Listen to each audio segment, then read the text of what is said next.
In this video, we're going to discuss how to have Microsoft Excel add a trend line to our graph of data that we've provided. So we're going to work off of problem 5.3 from our textbook. And in previous videos, we've shown how to calculate the regression equation by finding the slope, the intercept, and then using that to calculate the equation. But now we would like to actually graph this relationship and have Excel put in the graph the trend line itself.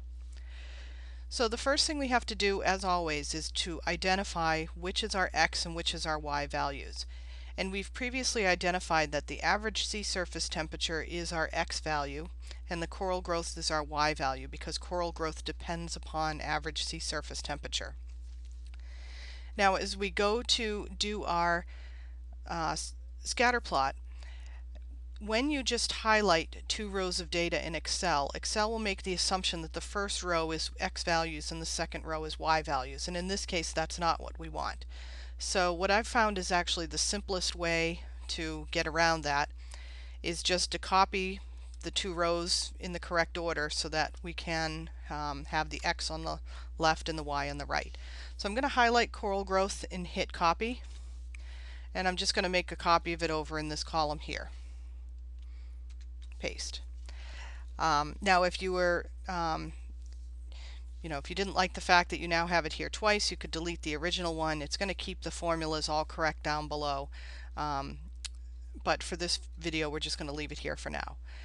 So now we can highlight these two columns and go into our insert scatter plot and choose this first scatter plot picture, and now we're going to see our graph.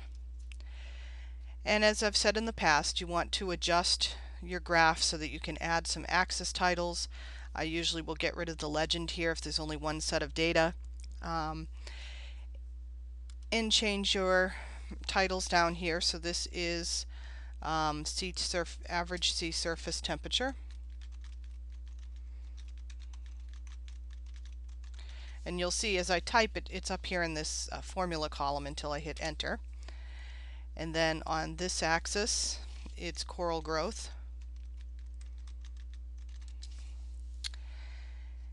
and the title I'll just add coral growth at specific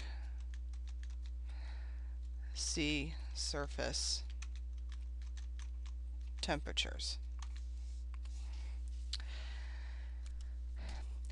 But what we really want to talk about specifically on this video is how to have Excel graph the trend line for us. So what we're going to do is highlight the set of data by clicking on these points, just one of the points in the graph, and you'll now see that every point is highlighted. If I right click, you'll notice that there's an option here to add trend line. A trend line is another name for a regression line. So once we add the trend line, remember that what we're talking about in this course is linear trend lines only, which is generally how this defaults anyway. So leave it at linear, hit close, and now it has inserted that trend line for us, which is the line that has this equation.